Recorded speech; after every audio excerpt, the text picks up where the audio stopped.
Anyway, I think we should begin. People will join us. I know the traffic in New York is notorious. I'm Laura Fuller from the United Nations Environment Program out of Washington, D.C., and the traffic there is just as bad, I can assure you. I do not have a car, so I'm beating air pollution every day. I walk to work. I live close to the office. And welcome. Thank you so much for coming. I would like to take the opportunity to introduce the United Nations Assistant Secretary General and head of our New York office, Satya Tripathi, who's going to do the introductions. Thank you so much.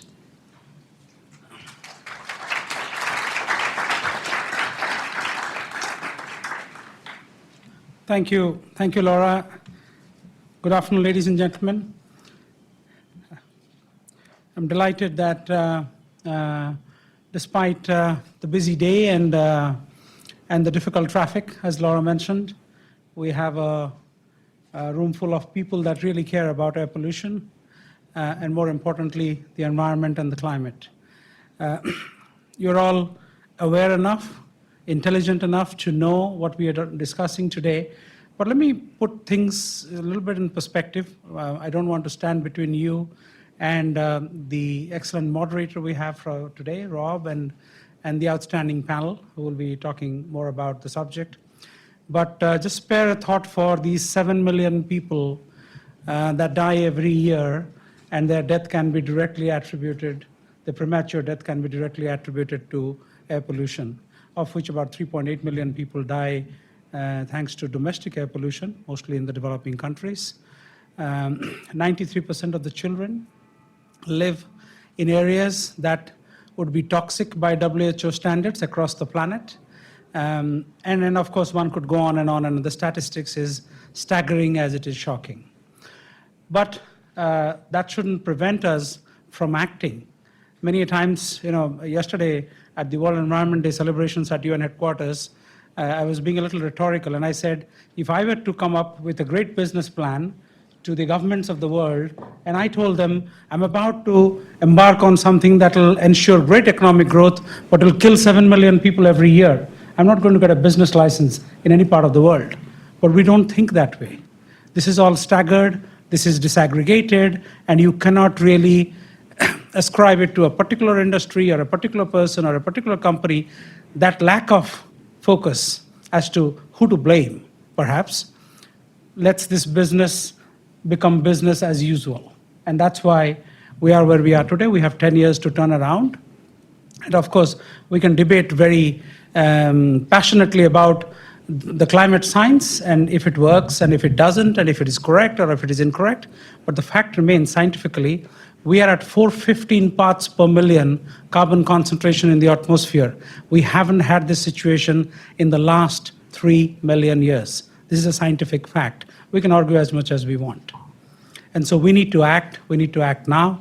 Thank you for being here. I sincerely hope as you walk out of these doors after this event, we have inspired you a little bit more to be the champions that you can be in doing everything within your power to make the difference that you're capable of. So with that, let me invite Rob, who's our moderator for the day. Allow me to read a little bit. For those of you who may not already know Rob, he's the ABC News senior meteorologist of ABC's World News Tonight and the weekend edition of Good Morning America. Since joining the network in 2014, he has reported on nearly every natural disaster to hit the U.S. He's covered tornadoes, floods, and blizzards, and most recently, he reported from North Carolina ahead of Hurricane Florence and from Southern California during the deadly wildfires. He also covered the 2017 hurricanes that devastated Texas, Florida, and Puerto Rico. Before joining ABC News, Marciano was co-host of the Entertainment Tonight, where he interviewed hundreds of celebrities. Prior to his position as ET, he worked at CNN News Group since 2003, where he had been a news and weather anchor. Additionally, he worked across the CNN network as a field correspondent.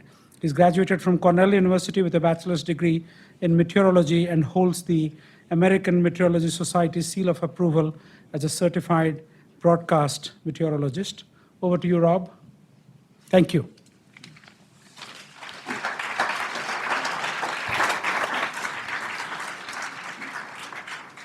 Thank you, Satya. Happy World Environment Day, everybody. Judging by the statistics that Satya rattled off, there's a lot more smart people in the room than I am. So that's why I'm going to be the one asking the questions. My job, my day job is a meteorologist, so I cover day-to-day weather. We cover a lot of natural disasters, but those are typically disasters that happen very quickly. Climate change, pollution, air pollution is obviously a slower moving disaster or disaster in slow motion, but certainly one that we have to tackle. It's that time of year. I felt that mugginess outside today. Got that first couple of days where it is warm and humid, kind of takes your system by shock. You get used to it later in the summer, but what you don't get used to is that stink in the New York streets, man.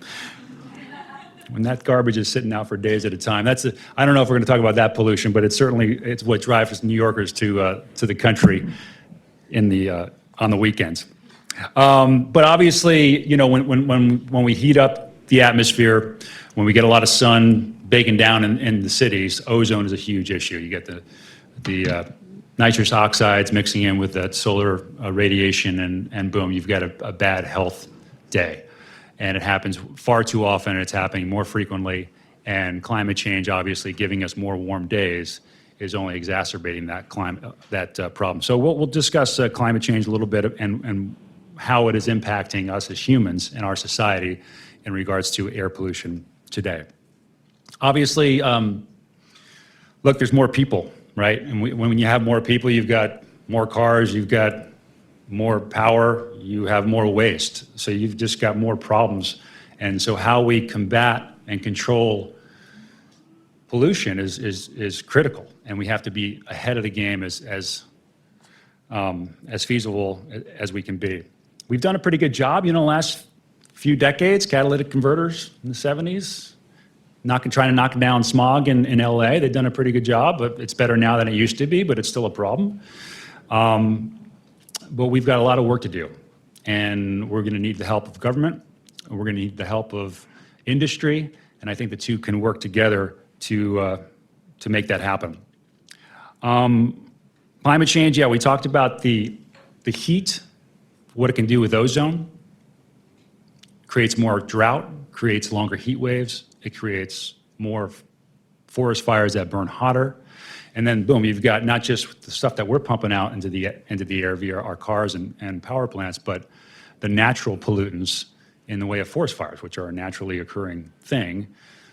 But as we heat the climate, they become a little bit more aggressive. And so now all of a sudden we have more natural pollutants in the environment that we have to deal with. I like to tell people, when we get one of the biggest questions I get at cocktail parties is, well, do you believe in climate change?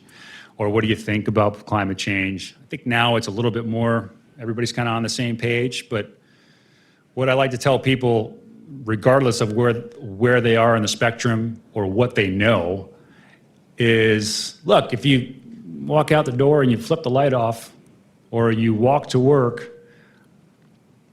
you're using less gas, you're using less fossil fuels, you're dropping your monthly bills. I mean, that's a good thing, right? And then boom, you get the byproduct of getting some cleaner air. If everybody were to do that, we drop our bills and get cleaner air. So it's, in my opinion, it's just a win-win. It's a no-brainer as to what we need to do as a society. We just need to do it as economically feasible as we can. So you always turn to kids, right? When you want a point-blank solution. We had a great program, thanks to the UN today, down in Brooklyn, where some great schoolers got together and they wrote love letters to the environment, or to world leaders, in regards to what they should do about air pollution, that being the theme this year. So I'll just read two of them because they're pretty cute. Dear world leaders, it's been a hot, 2 hots? It's been a what? A hoot, yes. It's been a hoot of a day. Maybe you can change your day today. Maybe you can use a bike instead of a car to go to a place. This is because we need clean air to survive, and I can save the planet, and you can too. Love, Melissa, PS 90, Brooklyn, New York. And of course, she's got some artwork with that too. And this one's pretty good too. Dear world leader, I live in New York City. Stop cutting trees because it gives us oxygen. I live by the ocean. New York is beautiful, but if we continue cutting trees, it will not end up to be that beautiful.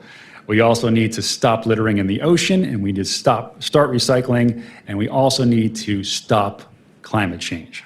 Very short, but powerful and poignant sentences there, always most effective. So the kids have it right. We just need to follow their lead and give them something to tell their grandchildren, show their grandchildren as far as what a great place we live in. We should have a pretty nice sunset today, in part because, it'll probably be red, that kind of glow of a red after a humid day, after you get a lot of ozone burning up in the atmosphere. So every time there's a beautiful sunset like today, and someone remarks to it, I say, well, that's thanks to the pollution. That's why it's so beautiful. So without further ado, let's talk about some solutions. I'm going to introduce our panelists, and I'll ask a few questions, and you'll hopefully have some time at the end to ask some questions as well. And so we'll call them up one at a time, and I'll read off their incredible resumes. Again, these are people far smarter than I am, thankfully. Let's welcome to the stage, if you will, Dr. Albert Rizzo, who's the Chief Medical Officer of the American Lung Association. Dr. Rizzo is as mentioned, the Chief Medical Officer there. He's the organization's Senior Medical Authority, also the Chief of the Section of Pulmonary and Critical Care Medicine at the Christiana Care Health Center in Newark, Delaware, and a member of the Christiana Care Pulmonary Associates. He's a board certified in internal medicine, pulmonary, critical care, and sleep medicine, and is a clinical assistant professor of medicine at Thomas Jefferson University Medical School in Philadelphia. He's a member of the American College of Physicians and a diplomat of the American Board of Sleep Medicine. A recognized pulmonary health expert, Dr. Rizzo has also published in the New York Journal of Medicine and the journals Respiratory Care and Chest, and many others. Please welcome Dr. Albert Rizzo. Nice to see you. Daniel Zarilli, come on up if you would. He is the Chief Climate Policy Advisor and one New York City Director, NYC Office of the Mayor. Daniel is the New York City's Chief Climate Policy Advisor, and he's also released the newest strategic plan, which we'll be eager to hear a little bit about. The Green New Deal, at least New York-wise, to confront our climate crisis, achieve equity, strengthen our democracy, and in the past 6 years, he has positioned New York City as a global climate and resilient leader among other cities. Successes include aligning the city's greenhouse gas reductions with the Paris Agreement, launching a comprehensive $20 billion climate adaptation program, and committing to divest the city's pension funds from fossil fuel reserve owners. Previously, he served on NOAA's advisory committee for the Sustained National Climate Assessment and FEMA's National Advisory Council, and he advised Louisiana on its 2017 Coastal Master Plan. Please welcome Dan Zarilli.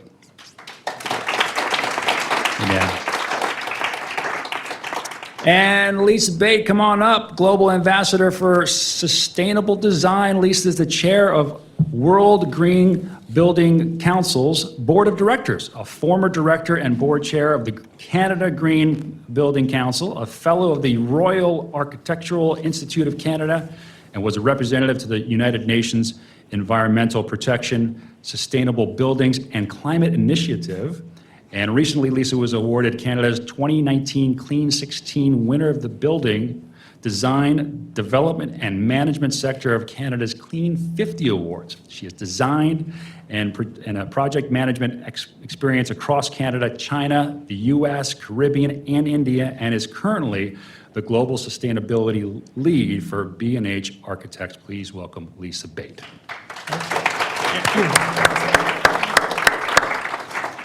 All right, I'm going to... There you go, Satya. Okay. Anybody need some water while I'm up?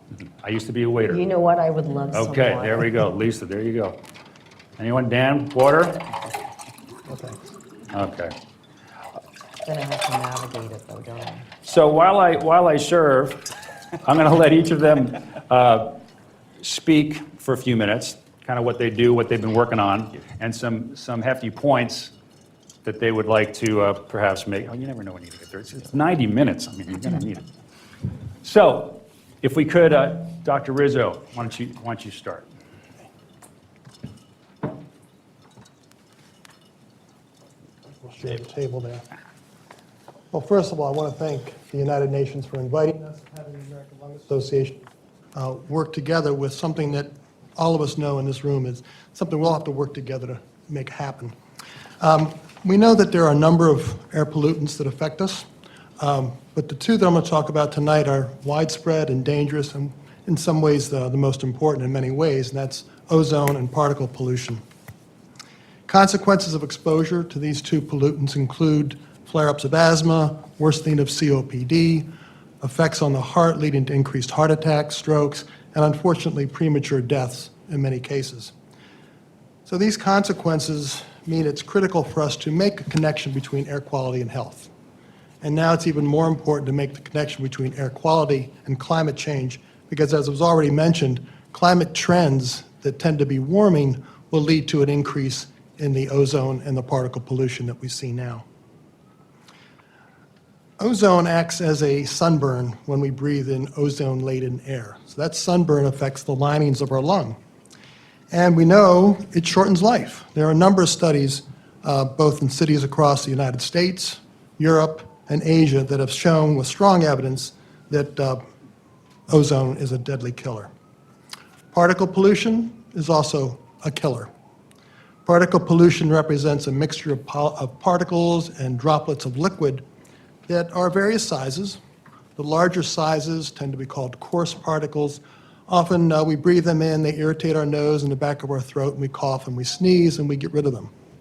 Unfortunately, the particle that we are concerned about, one of the particles we're concerned about, is the PM 2.5 or 2.5 microns, which is about a 40th of the diameter of a human hair. So it's small enough that when we breathe it in, it's able to get deep into our lungs. And that's where the problems occur.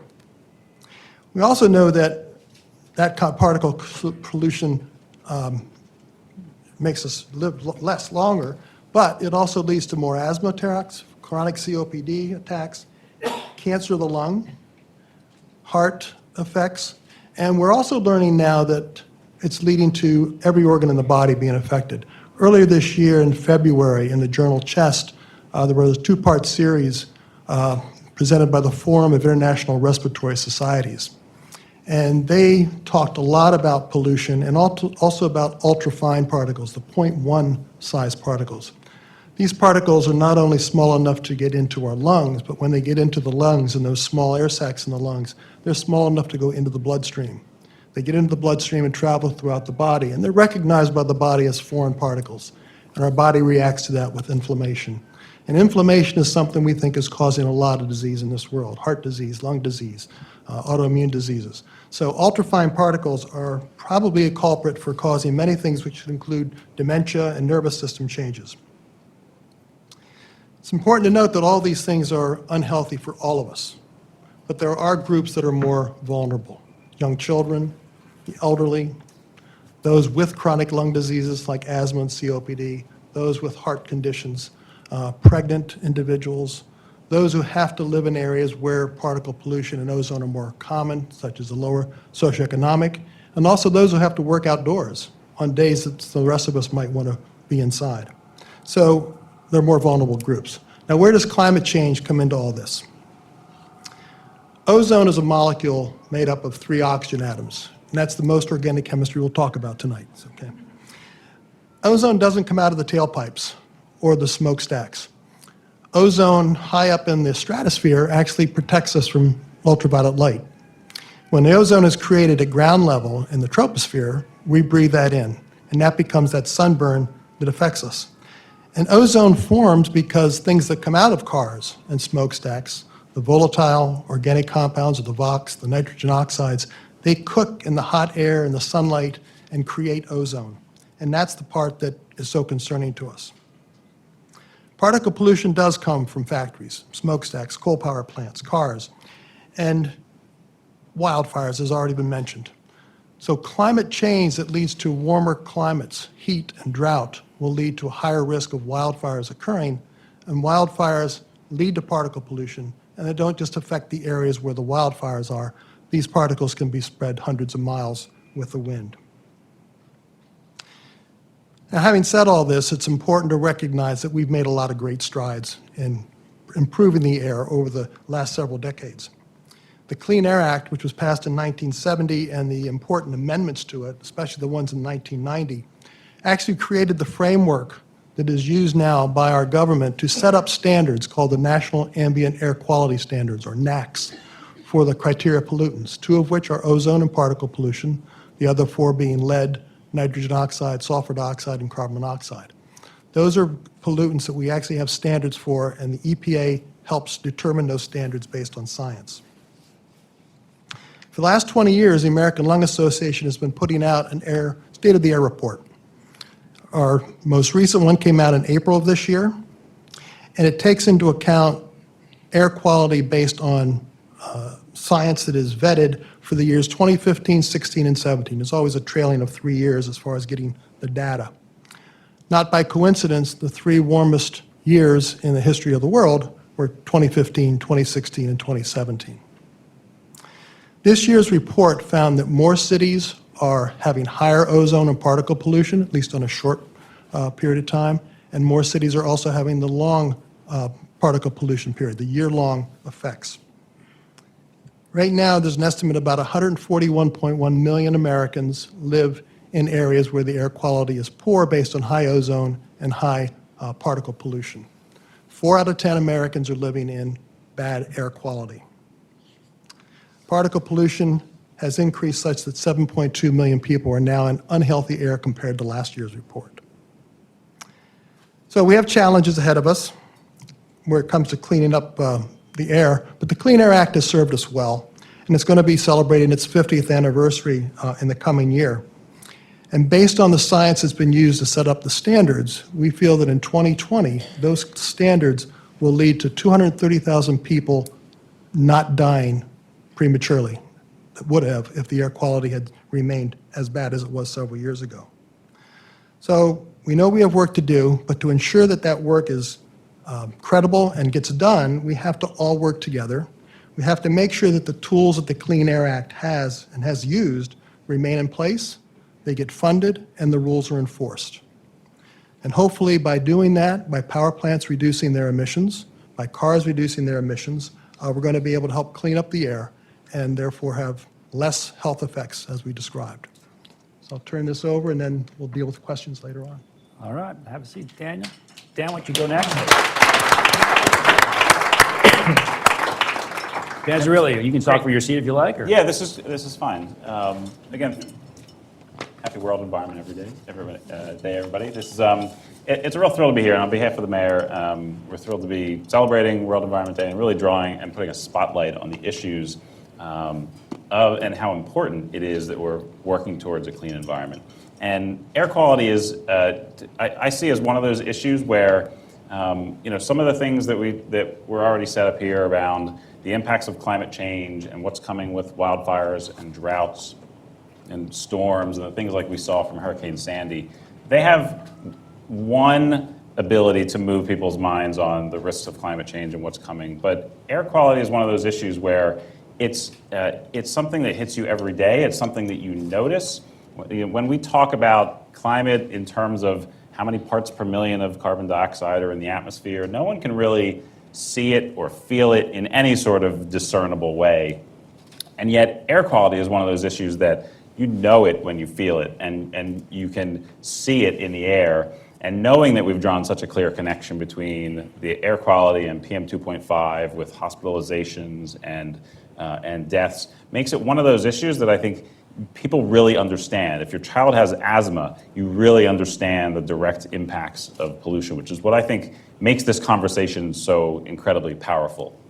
So some of the things we're doing here in New York City, and there was reference already to a new strategic plan, and of course I bring a prop. So we've recently put out a new strategy called One NYC. And what this is an every 4-year strategy for dealing with the challenges that face New York City. And it's a pretty wide-ranging document. This is just one of 9 volumes that we've put out. And thinking through the challenges that we face from being a growing global city, and we're going to be 9 million people by 2040, and what that means, and some of the impacts that you alluded to, Rob, in your opening around how we're all so close together and using more waste, and using more energy, and all those sort of impacts and what that means.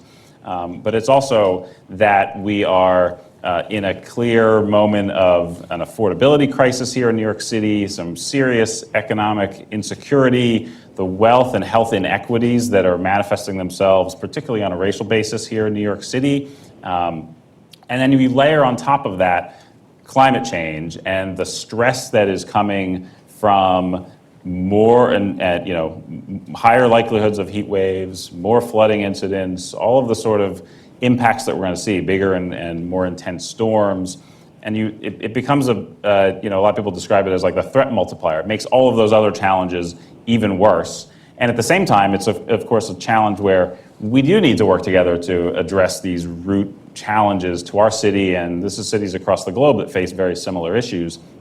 And of course, we also are in a different moment where in the backdrop we have threats to our global democracy and threats to our ability to work together and rise in nationalism, populism, and those sort of things that are keeping us from coming together to address some of these challenges. This is, what we're trying to get to with this One NYC document is really confronting that climate crisis and achieving equity and strengthening our democracy to do it. And boiling down into some details on how we're approaching it, air quality is one of those key metrics against which we measure our success. And when you look at the work that the city's been doing to step up and lead on climate, we've got more electric vehicles on the road in our own fleet, 2,000 vehicles on the road, than we've ever had before. Each one of those is helping clean our air. The building retrofit mandates that were just passed in the New York City Council, where we're going to be requiring the biggest polluting buildings in New York City to cut their emissions.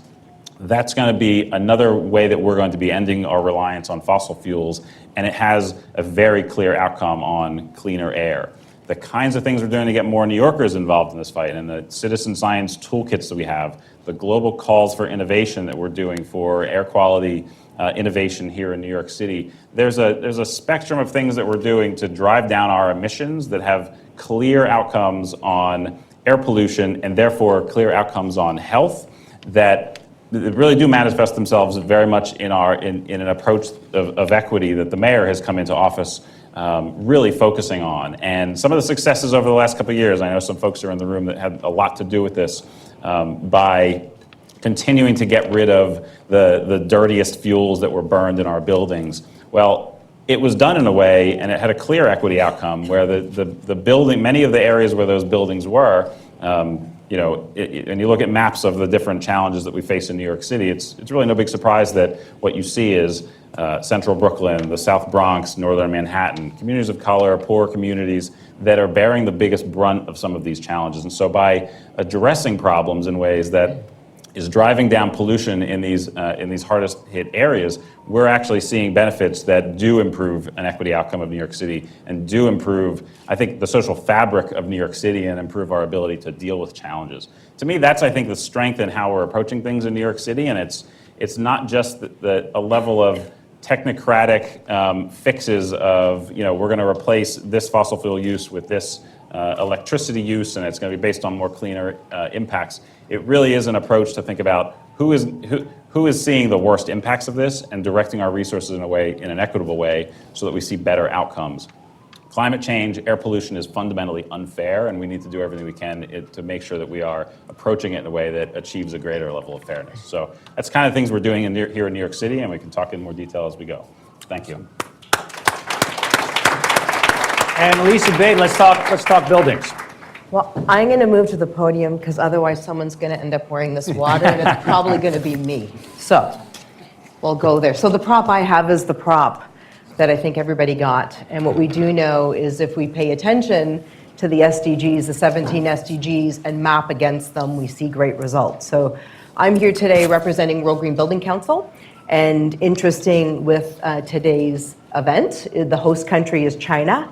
I spent 4 years in China, living in China, and started working in China in 2003 when the firm I founded, which got acquired by B+H, won the Canada Fangjing Mapletown One City, 9 Towns of Shanghai, which is all around sustainability.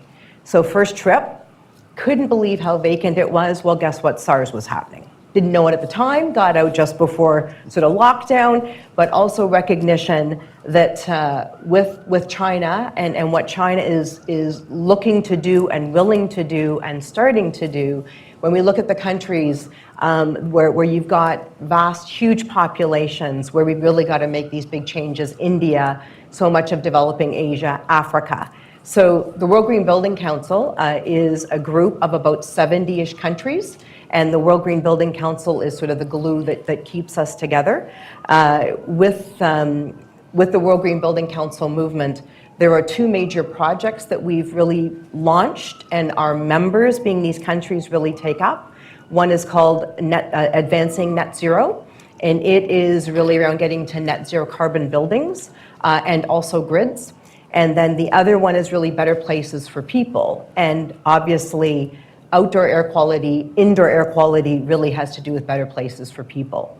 I think it was already stated that 7 million people die a year with complications from air quality, but also the recognition that 92% of humans live in not clean enough air. So I just, as we sit here in New York and think of all these things, let's just also think about those countries we have to work on. And yet, there is hope. There are amazing institutions and organizations doing tremendous things, including the UN on so many different levels, including this department. The Ashton Awards have just shortlisted their groups. One is about cycling infrastructure in the UK, which is also then around delivery service, but there's also the electrification of rickshaws happening in India. And China is focusing on clean buildings. So I think there's so many of those things that we can look at. Within the Better Places for People campaign of the World Green Building Council, there is an air quality in the built environment campaign that is starting. And there's also really looking at how do we make our buildings be positive contributors versus negative contributors. We talked about New York, and 70% of the carbon emissions come from buildings, 30% from transportation, because you have great public transit. But it was John Van Dyke from Urban Green who pointed out to me that 75% of the grid is powered through electrical generation plants fed by fossil fuel. So we know we have to focus on the buildings, we have to focus on, I always think about it in terms of really being like a body. You've got all these systems and you've got all this circulation and you've got all these bits and pieces, but those circulating pieces, the connecting pieces, the infrastructure is also the piece that we really need to work on. So I guess just on a more personal note, I've been fortunate to work on 3 net zero carbon buildings, just starting on my 4th. The first one was in the late 1980s for the Body Shop. I don't know if people are familiar with the Body Shop. It is no harm, I don't want to say cosmetic, but it's sort of body care and skin care products. And the next one have been 2 for institutions, which are actually colleges in Canada, not universities, which is interesting. Colleges are getting a lot more funding, but 2 net zero carbon buildings, and now actually the National Archives of Canada, we just won that project, and it has to be net zero carbon. So it is possible, and I think what we really want to do is if we can get rid of the consumptives, if we can clean the grids, if we can get the air clean, then there's just so much as humans that we can do. Thank you.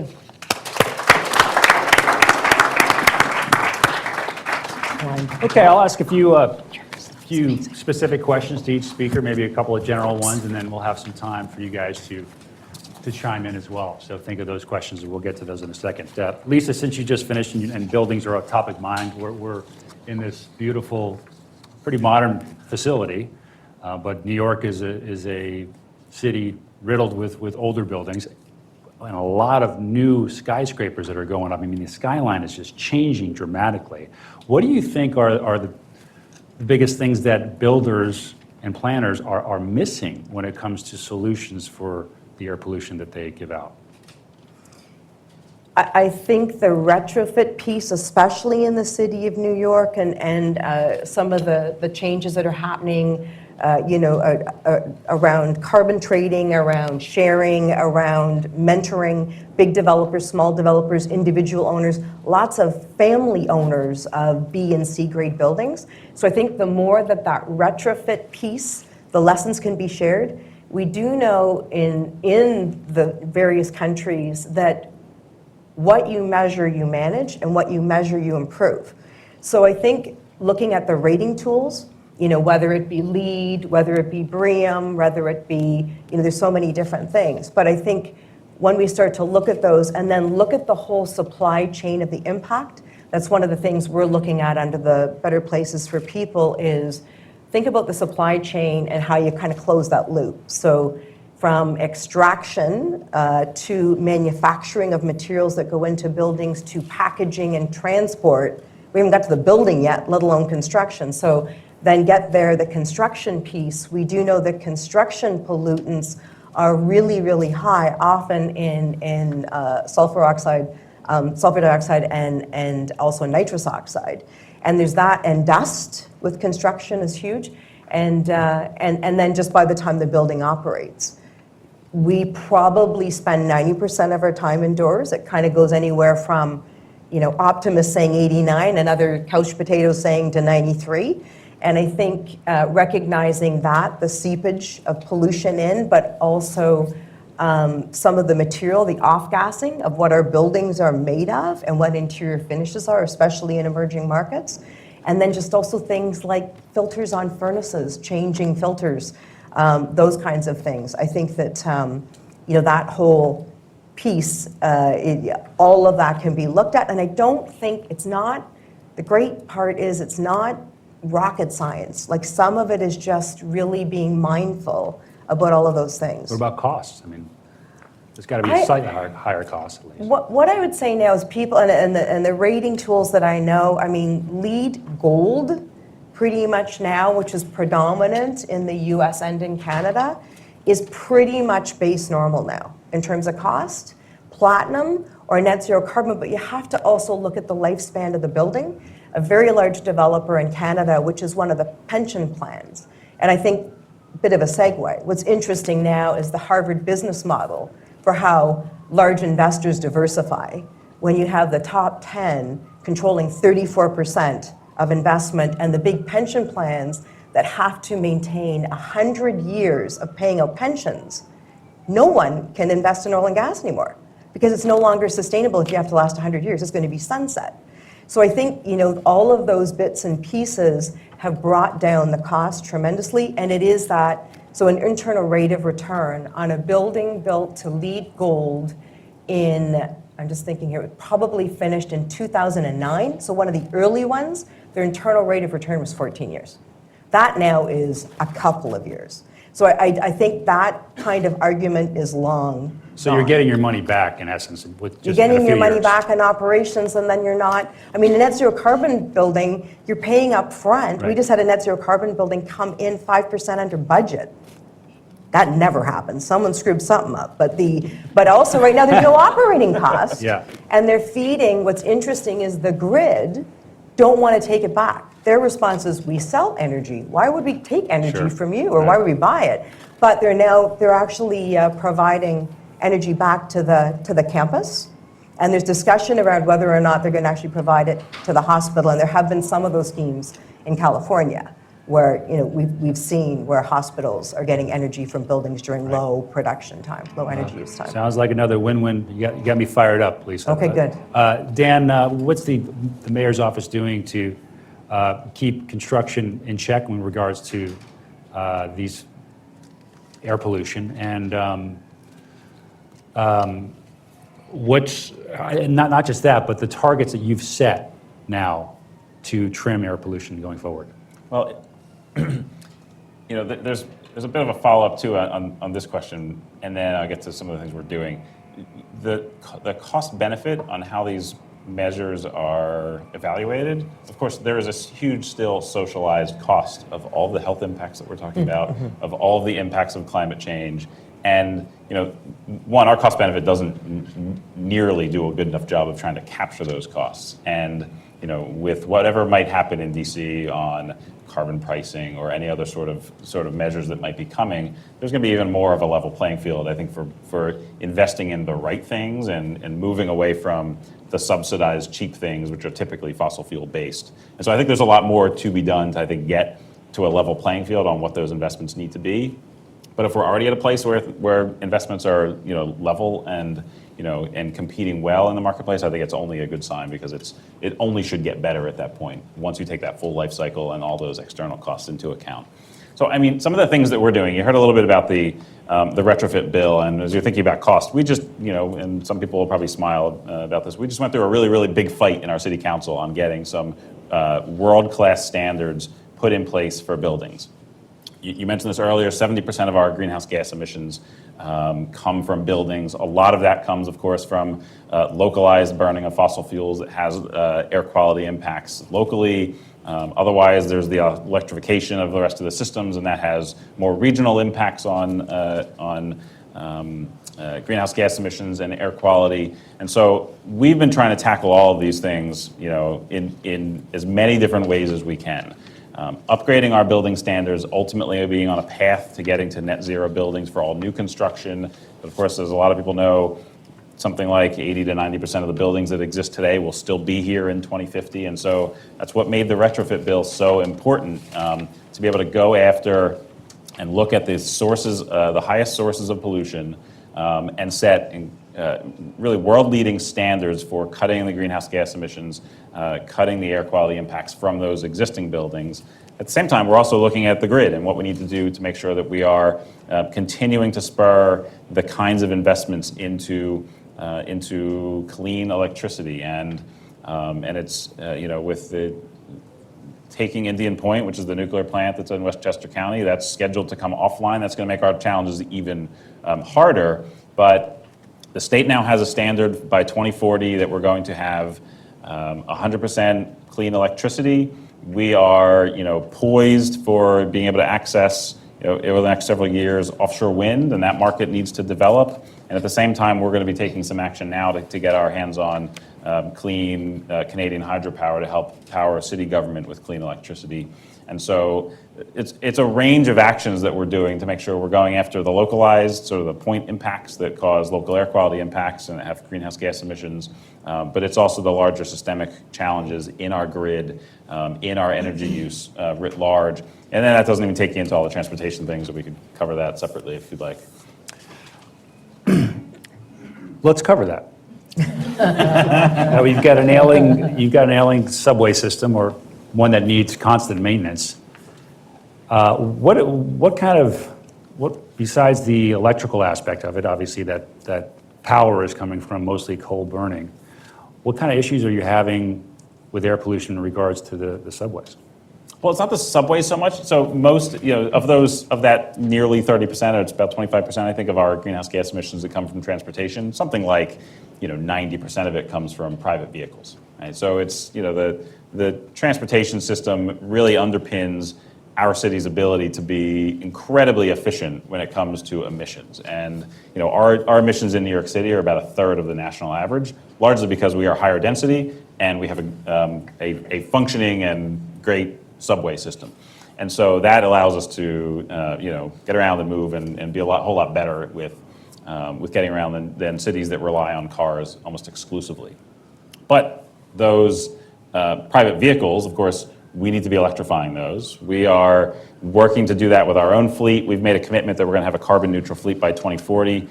We already have 2,000 vehicles in our fleet. All the building inspectors and all the other small cars that are moving around the city that still need to be in cars, those are electrifying. They're either plug-in hybrids. In many cases, they are now fully battery electric. That's one piece. But then again, that's also just our own fleet. There's a larger private fleet out there as well. And we're investing in fast charging infrastructure so that we make that choice easier for everyone else who may still need to have a car in New York City. You'll know you have a place to charge it. The economics on electric vehicles, I think, are very clear. It's on the life cycle, it's cheaper to own than an internal combustion engine car. And yet the worry is, of course, it's like the range anxiety and where am I going to plug in. We need to make it easier for people. We need to proliferate that charging infrastructure all over the city, and the city is investing in that now. We could use some more electric vehicles in the tunnels. Are those big towers on either side of the river, are those exhaust pipes for the tunnels at the Lincoln and Yes. Holland? It just, you look at those, and I assume that was these monster towers just to ventilate these tunnels.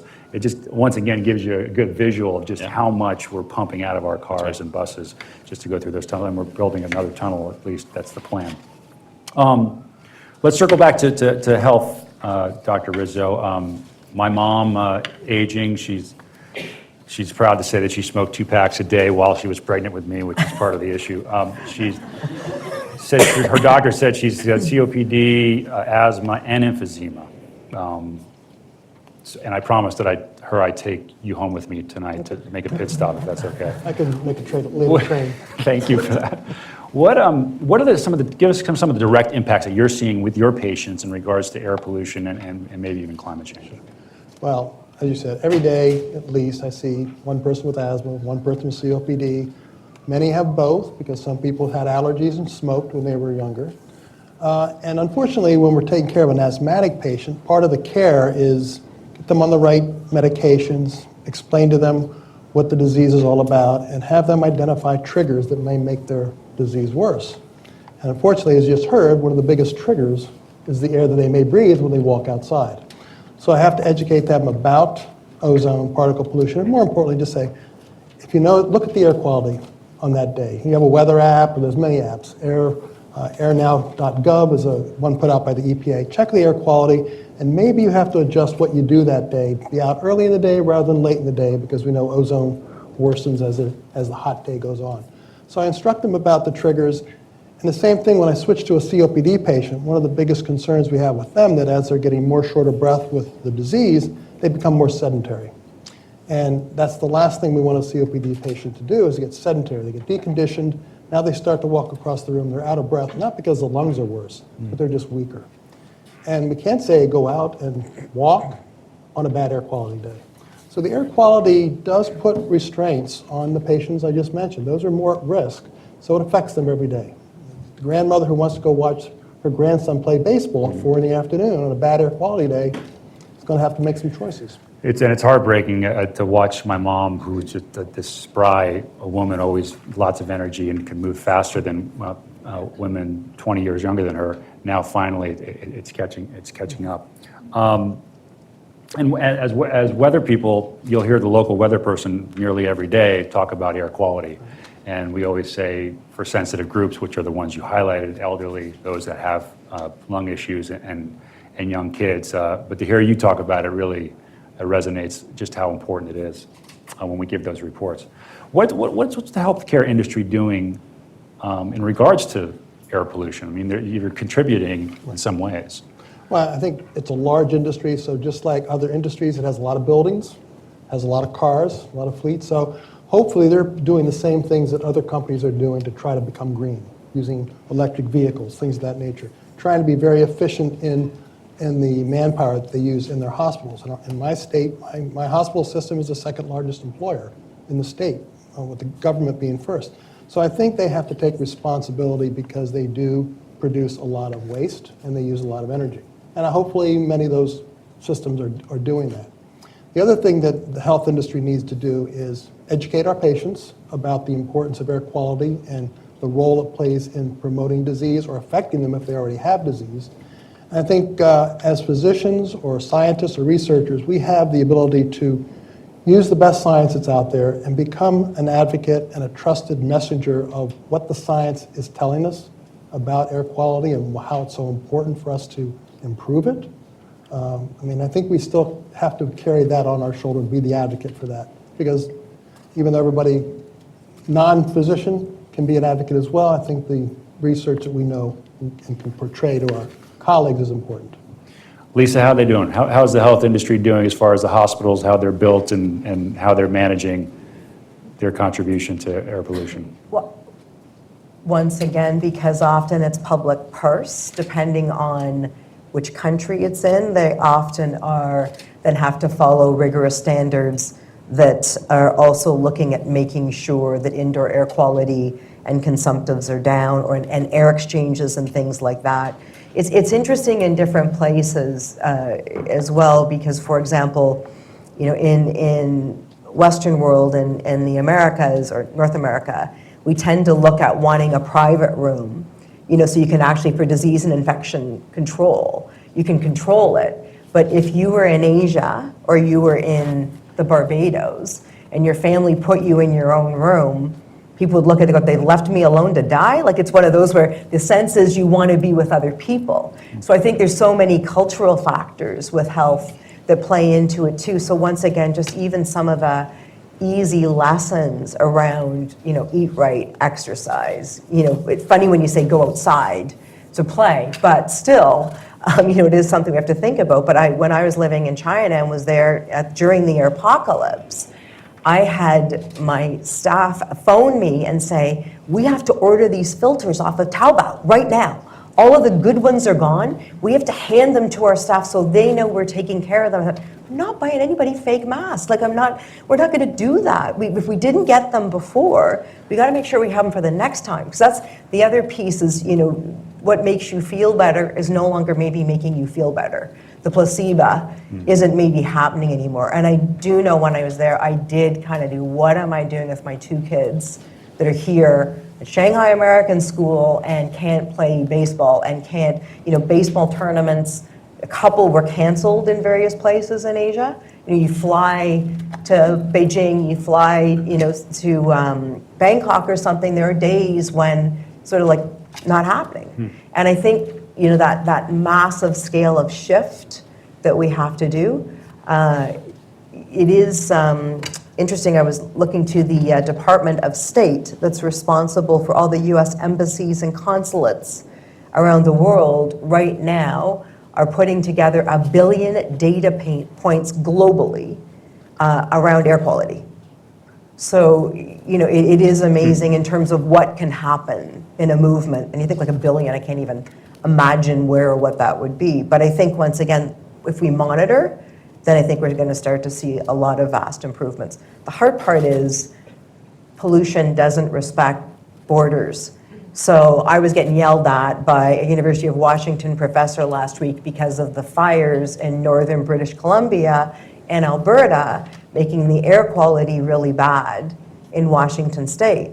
And you can imagine with groundwater and pollutants and everything else, I think that's the piece that is either going to bring us all together or, may not be so good.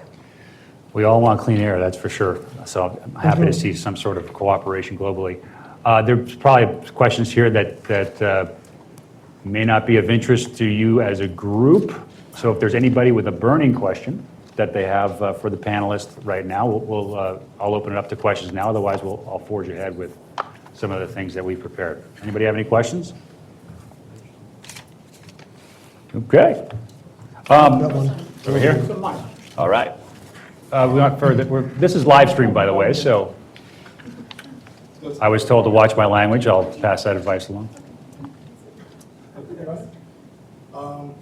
Sorry, so my name is David, and a question that I had in regards to the local area in New York City is with the disparities that were mentioned with communities of color, low-income communities with heart disease and asthma. Are there any trends that show that there's a reverse of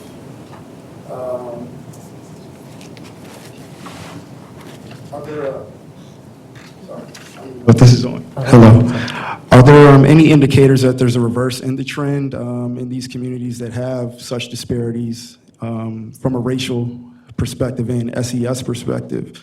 And what are ways to increase buy-in in these communities where people can be engaged?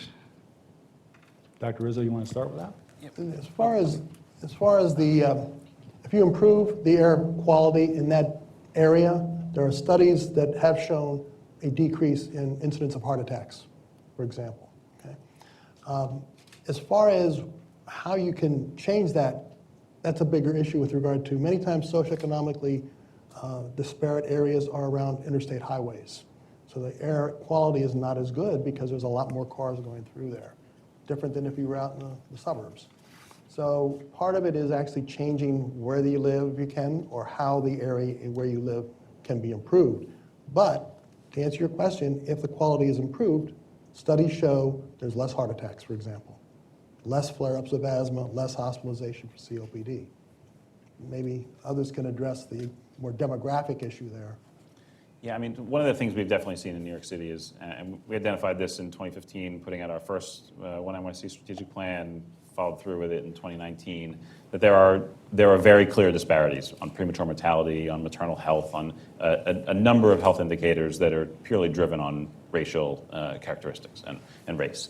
And even where we've made improvements, we have not necessarily, like where each race may have gotten better, the disparity still exists. And so we found some really, really stubborn disparities that, our health department is very focused on this in particular, in thinking about racial equity and health equity. Well outside my sort of policy area at this point, but I know that it's something we have clearly identified and been working to improve, but we have seen continuing stubborn disparities that we're continuing to try to address. Are there any specific Interventions. Are there any specific interventions that have helped to mitigate that?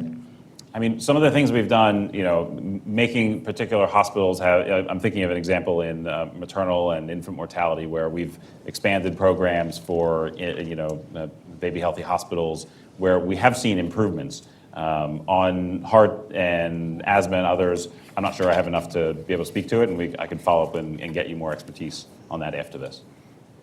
One thing I'll add is that recently there was American Society of Clinical Oncology meeting in Chicago, and one of the presentations had to do with the Medicaid expansion. And what they showed was areas where Medicaid expansion occurred, meaning access to care was improved, disparate populations started getting diagnosis earlier, the same as the white population. They started getting care earlier. So a lot of it has to do with the access to care as well when you have a condition that might be precipitated by the environment you've been in. In regards to insurance, I'm sure there's all these forms that you or the patient has to fill out in regards to what they have and how they got it. Is there space on there for you to say, well, this came from the bad air that they live in? And if so, is there any sort of pushback from insurance companies to cover any of this stuff? There's no checkbox for that.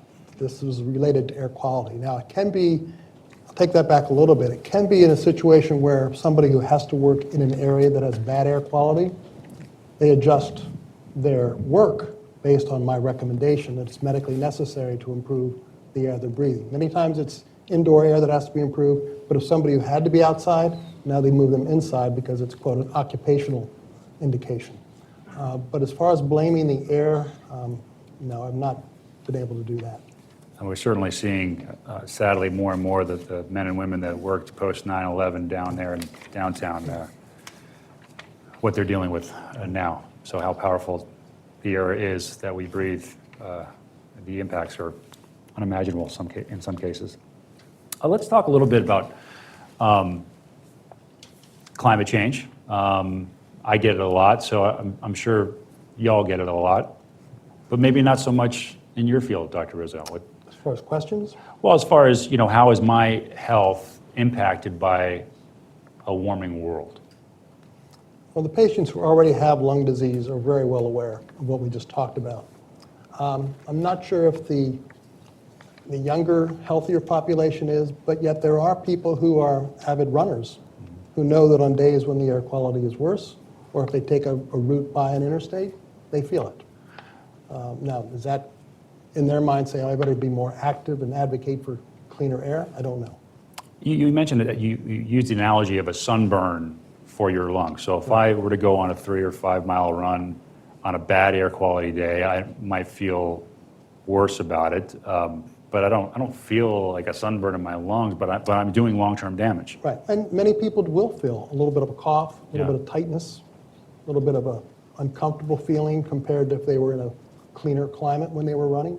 So many people do feel that change. Elisa, has obviously pollution is spurring some of the action that the building codes are dealing with right now. Climate change as well. As far as, you know, you have higher costs and more challenges when you have hotter days, especially in the summertime in these urban environments. Absolutely, and I would even say there's the climate change piece, which of course, we kind of see it as sustainability and resiliency, because when you have storms like, what do we call it, Hurricane Sandy or Superstorm Sandy or wildfires or whatever it may be, the impact and where people can congregate and be safe. So that whole idea, as well as what happens when these events happen, where do we go? So I think most people now, it's sort of a sustainability and resiliency plan that they look at. And I guess, what I would love to see buildings be able to do is be filters. We want to be able to go outside. We don't want to live in a bubble. But actually, if the buildings are, passively designed and are maintained to actually be that the indoor air quality is so much better inside. And, let's try and get one part fixed, I guess is what I'm hoping. But that idea that they can be kind of living, breathing filters and actually potentially even suck some of that out of the air and figure out what to do with it. I mean, I think that's the technologies that would be great, because we need a whole ecosystem of things to happen. Dan, give me the cliff notes on the New York version of the Green New Deal and the One NYC plan. Absolutely. So the One NYC program really is about confronting our climate crisis, doing it while achieving equity and strengthening our democracy.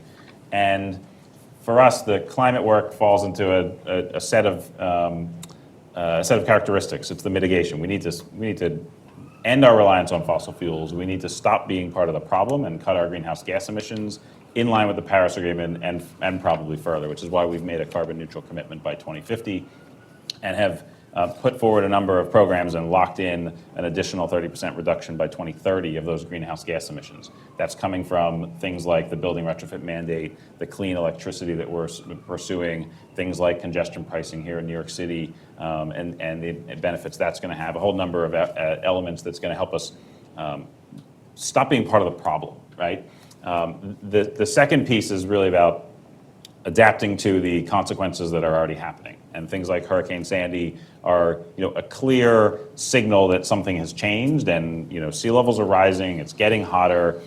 We're going to see more storms, and so we're already investing over $20 billion into the heat mitigation, the flood protection, those sort of investments, updating our codes to be better prepared for what is no longer a new normal in our climate, but really a continuing changing set of characteristics that's going to continue to change until we get our greenhouse gas emissions under control. And the last major piece is really about taking the fight straight to the fossil fuel companies that caused this crisis. And we have taken Exxon and Chevron and a few others to court for the damages that they've caused here in New York City, and that's winding its way through the court system right now. There's a lot of climate litigation that's happening across the country, and I think even Toronto is pursuing it at this point. Other cities across the globe looking into climate litigation.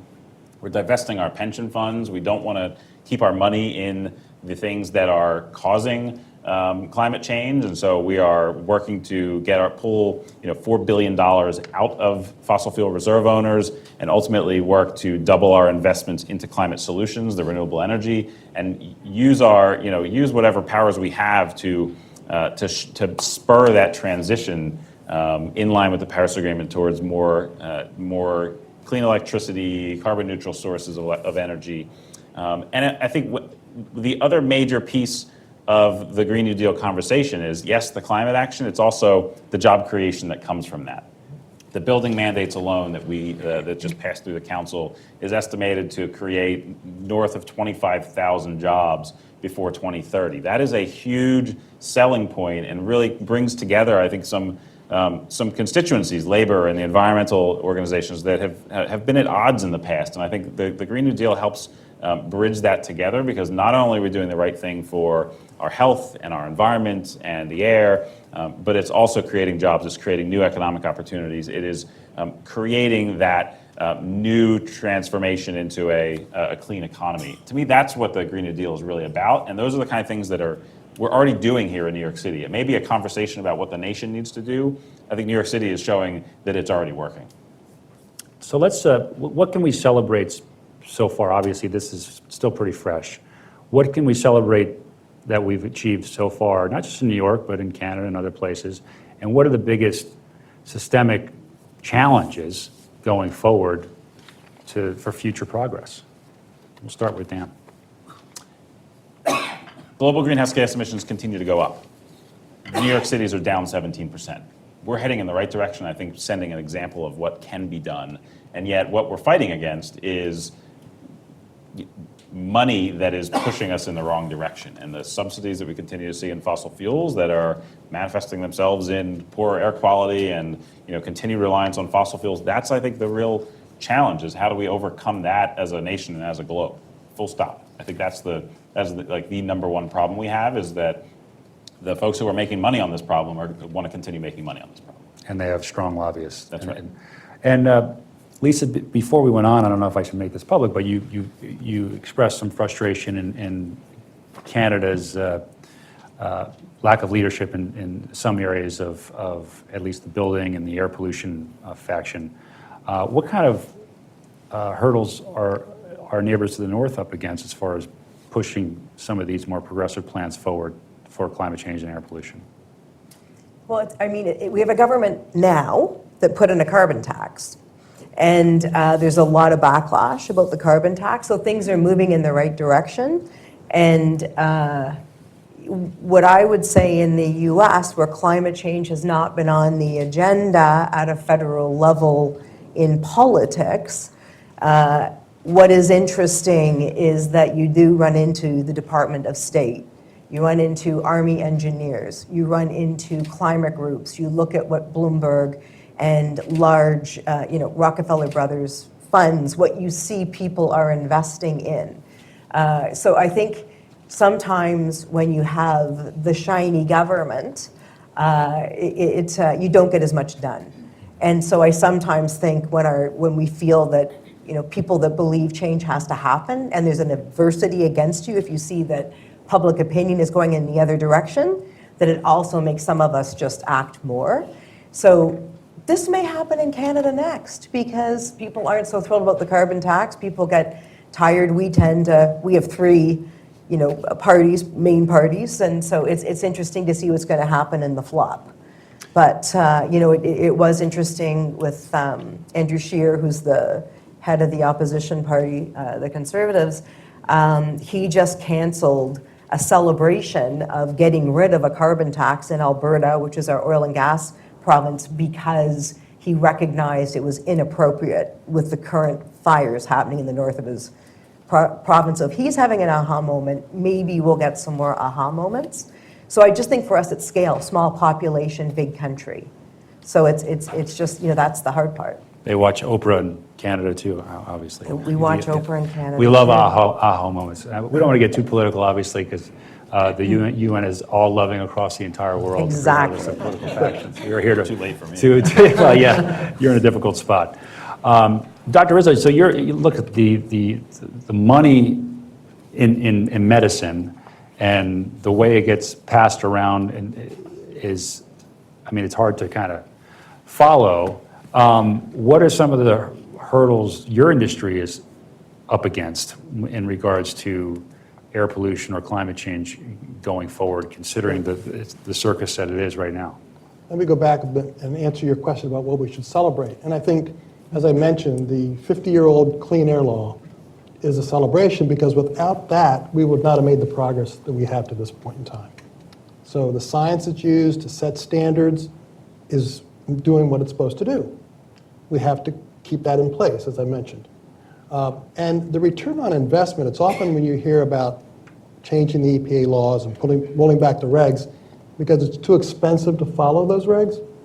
Many times on the Hill, when they're defending the Clean Air Act, there's a 30-to-1 return on investment, because if you improve the air quality, you save money because people live better lives. They don't end up in the hospital.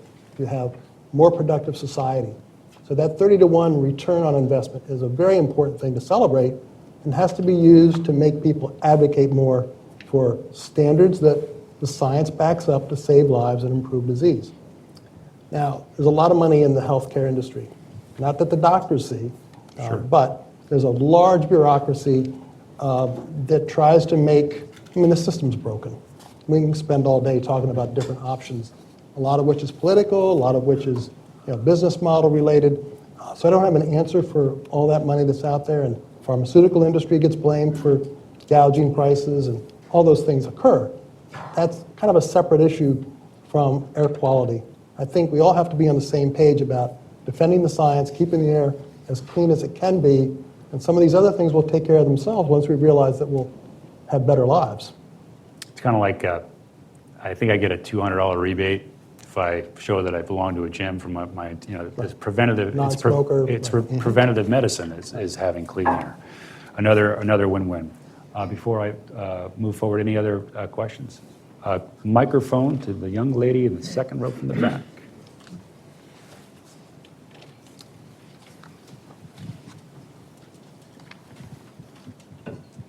Hi, my name is Becky.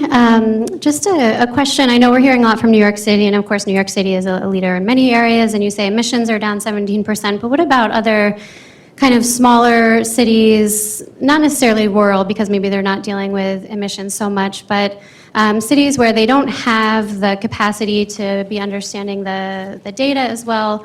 What are some things that actionable steps that they can take, understanding air quality, not necessarily carbon dioxide emissions, but what are some things that they can do, whether it's building-wise, urban planning, city planning, or other transportation issues? Lisa, you want to take that on to begin? That's a broad question. I think but it's a good one because when we talk about what we do in New York City, it's very clear that we have huge capacity to do things and get things done. We're a data-rich environment here in New York City, and so we know a lot about what's happening.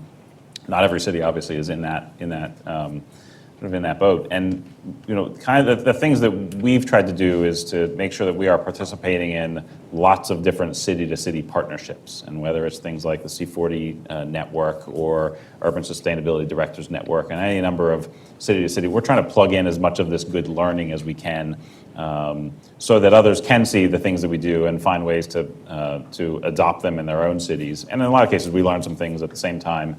I think one great example here that might follow suit is even to get your hands on the data, which is helpful. A bunch of years ago, we put in place benchmarking for New York City buildings, where building owners above a certain size had to start reporting their energy and water use to the city. That ended up being transformational. Just the act of reporting that data to us, we saw declines in energy use and water use among those buildings. And that became something that a lot of cities then picked up and ran with and did in their own right. And it was a relatively simple lift to be able to do something like that. So I think there's a lot of examples like that. And it isn't all just, hey, if you have a lot of money, you can spend it, because not everyone's going to be in the same sort of economic shape or whatever. But there are ways to get your hands on data and to help nudge all the private sector and other actors in your city in the right direction. And and data is a big part of that. I think part of the reason the State of the Air report has been so successful over the last 20 years, it raises awareness among cities that maybe didn't realize, gee, we're number 2 in the country for worst air. We need to do something about it. So sometimes that awareness mobilizes the local politicians, the local industry to do something better. So raising that awareness, I think, is very important. And I would just add to that, just even looking at community activism around certain things which can start quite small. Parkland. Parkland ends up being carbon sinks. You've got to have open space. You've got to actually be able to do that. Looking at, and once again, when it's a community build or people asking municipal governments for more and having open dialogue. So I think that there's a real, and even promoting the city to get a sustainable master plan done. Most countries, regions, cities do a plan to look where they want to go. And I think this should be kind of base normal for all communities. And it's just also taking advantage of what natural resources are there that can actually be used to benefit. It doesn't have to be expensive. There's some of that too, And just the idea of walkability, the idea of cycling, making sure there's good cycling infrastructure. All that kind of making sure that it isn't just big malls, that you've actually got neighborhood mom and pop places that you can go and get things that you can walk to. And I think also just diversion of waste or separation of garbage is another piece that I'm always amazed at. I was just in Costa Rica, actually in San Jose, which is the biggest city and a pretty dense city. I did not see one speck of garbage anywhere. They just have, because of their biodiversity and belief in all of the flora and fauna that they have, no one would think to stub out a cigarette and not take the cigarette or litter or gum or whatever. So some of that is just also, educating our kids and schools.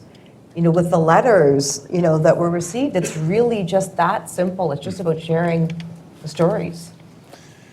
My daughter almost brought me to tears a few months back when she came home and shouted out the mantra, reduce, reuse, recycle, that she had learned in school. And now I'm the recycling military at home, always getting on my wife about it, but now I have a 8-year-old who's taken over, thankfully. So I'm to a bad point, I kind of recycle and try to reduce my waste to the point where my wife claims I'm a pack rat, but that's a whole other situation.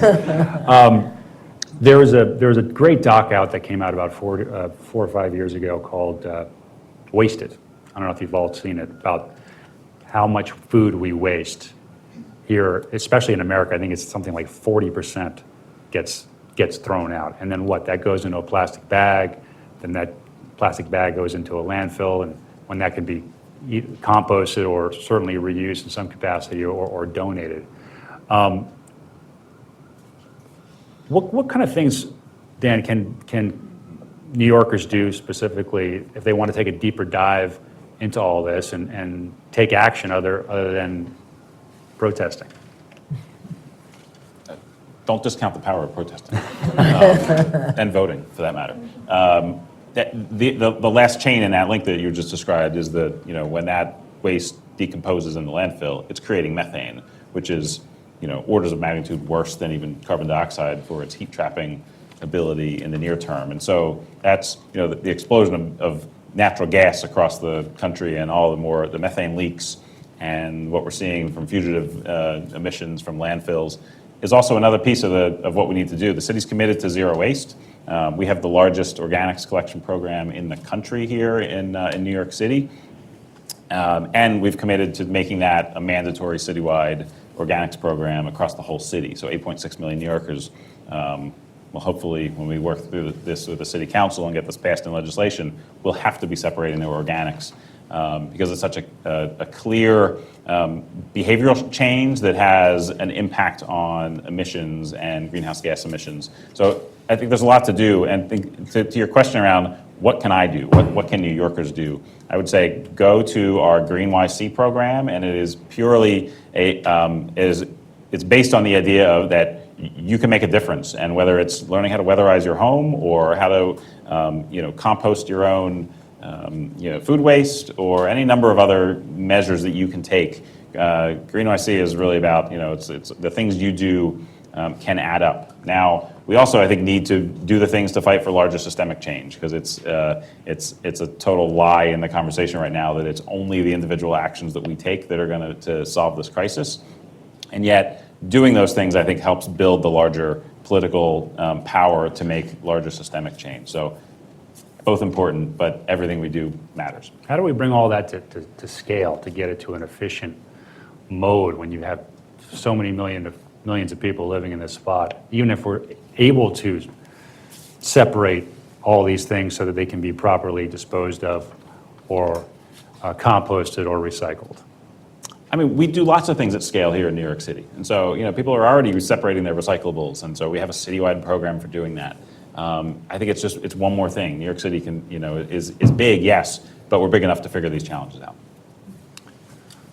Any other questions? Microphone, we'll go. You're closest. Hi, so I have a follow-up to that note from Daniel. So this is an issue, I'm really passionate about food waste, and I've been told from people that have worked in the food industry in New York that they're throwing away a lot, and I know one specific example, I don't even have to name the name of a cafe chain that throws away a lot. So I tried to go into the cafe itself and talk to them about, you guys waste a lot of food, are you guys donating? What's going on? And basically they said, oh, you have to reach out to the corporate email. So I contacted them. After 2 weeks, they finally got back to me, told me, oh, we work with City Harvest to donate. So that's strange that a lot of food is getting thrown away. And then found out that City Harvest now stopped a program where they're not taking pre-sliced items anymore. They're only for bakery bread and stuff like that. They're only taking unsliced. So they apparently sent an email to all of their clients that they're not taking that. So now all this food is now going to waste because a lot of these restaurants and cafes don't have another place to send it. And so how is the city dealing with this problem of this disconnect with these nonprofits that are collecting food and this waste that's coming as a result? I mean, short answer is I don't know the answer to that specific question. Definitely that, the City Harvest and the other rescue food organizations, I think is one powerful outcome, and I think a place to go with food. But if people aren't using it, or if there are regulations or new rules, I don't know the answer of what's happening specifically. But I think it's important that we're all making choices in our own lives around food and how much ultimately ends up as waste. And some of it hopefully ends up in composting and not in garbage, and some of it is rescued. And where there's a gray space in there, I'm not sure I have the answer. We could follow up and find more answers on what our sanitation department and what others are doing about that, because they're very focused on this issue. Yeah, well, I think if the city government cracks down more on making sure, particularly these larger companies, food businesses are taking strides to fight food waste. Great. Excellent. Louis? See my name tag. I cheated. One of the advantages being in front, maybe. Does this work? Hello? Yep, you're on. What's your question? We've been talking a lot, maybe this is a question for Daniel as well, sorry, but Okay. everyone is The local guy gets all the questions. But we've been talking a lot about, dealing with the... Oh, sorry. In terms of legislation, changing habits, systemic action, stuff like that. And I work a lot with the private sector companies, working on like air pollution, for instance. And when you talk to companies, there's a lot of potential out there. There's a lot of brilliant ideas. And my question to you is, how do you kind of unleash all that potential to have the private sector play an important role in solving issues like air pollution? Others probably have opinions on this.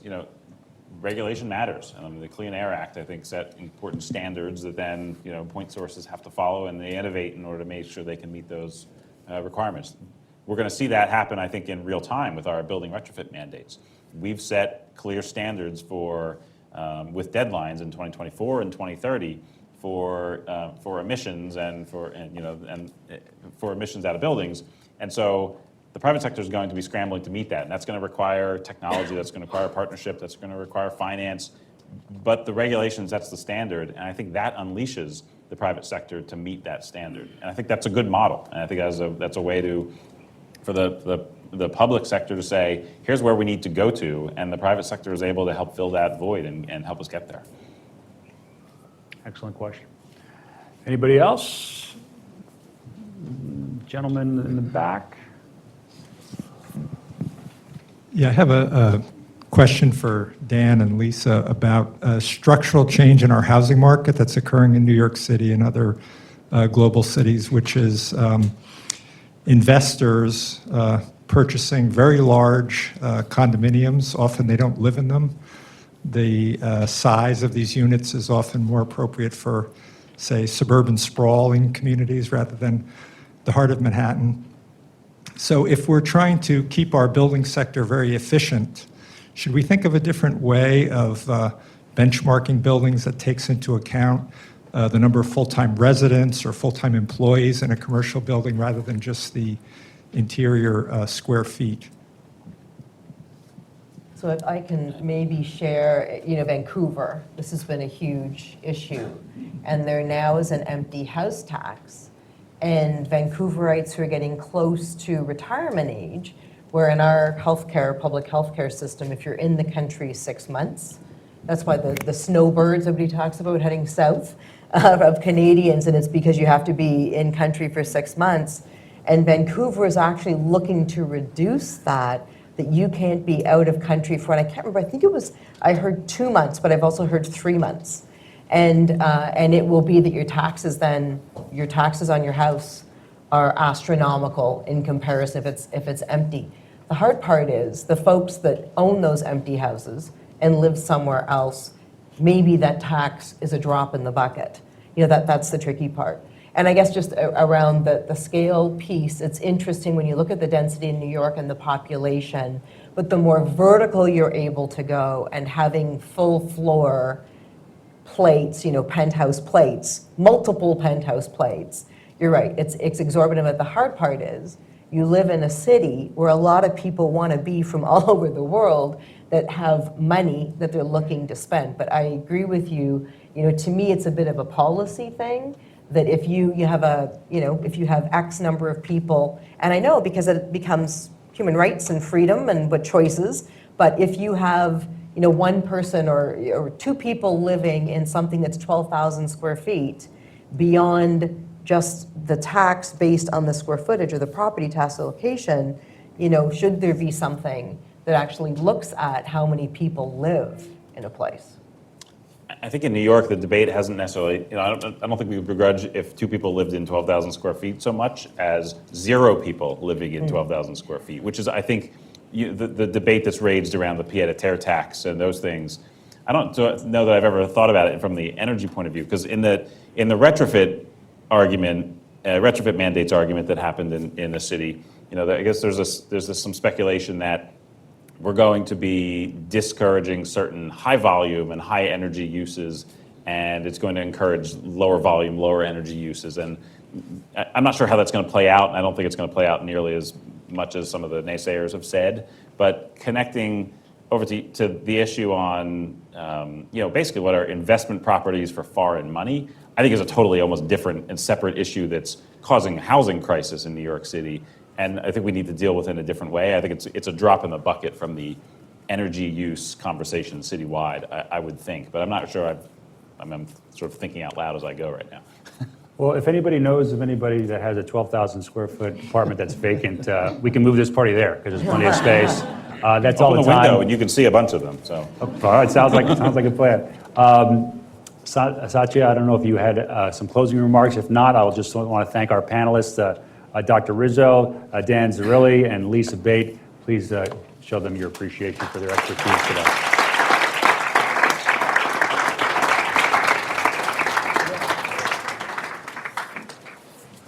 Actually, I'll just say a few things. A very important, most important announcement that we have a lovely spread outside on the terrace. It's an indoor terrace, actually. There's food and beverage and hot hors d'oeuvres, so you can have an early dinner. So please do join us.